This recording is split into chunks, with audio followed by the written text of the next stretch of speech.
Kani gadega Pati CCTV, bat pidang pek yaki kubor baman kasngi.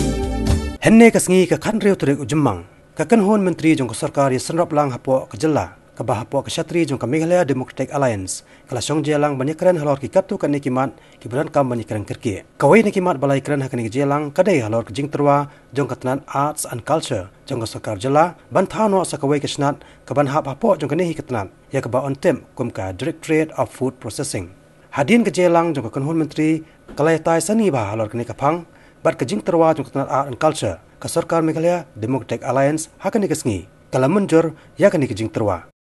We had a very detailed discussion in the cabinet, and ultimately the cabinet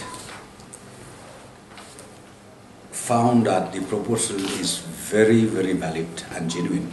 and they approved for the creation of Directorate of Food Processing under the Department of Agriculture. Sakawai pat kamat ke baka kanhon menteri jong kaning sarkar ya senrap lang kalai keren hakani ke jelang kadai halor ke jing terwa banwara no ya ke jing penkala ya ki katu kat ne ki kendon hakaan jong ka Meghalaya Amusement and Betting Tax Act 1982 ne ka Meghalaya Amusement and Betting Tax Amendment Act 2018. Kikendon ki bak sarkar kelatmu banwara ka jingkala hakani ka an kadai khamtam hakaliang ka siat tim kabala don kam banwara ka jipen kala hadian bakarihi borakawai kala pentrekam ya ka khajna ka bathamai ya ka balatem kam ka goods and services tax halor kani ka phang ka sarkar jella ne ka sngi kala rairu banwara ya ka an ka basipor ne ka ordinance ya ka ba on tep kum ka Meghalaya Regulation of the Game of Arrow Shooting and the Sale of Deer Tickets Ordinance 2018. However, with the coming of the GST,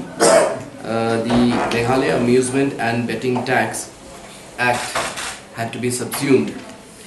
So, in the absence of an act to regulate and to look into deer and arrow shooting, it was brought to the cabinet to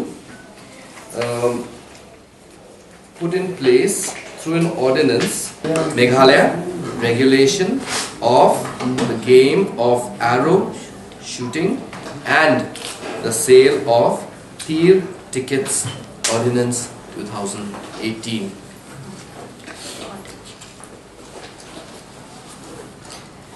This is with an intention of bringing in place regulation regulating the betting business in the game of deer.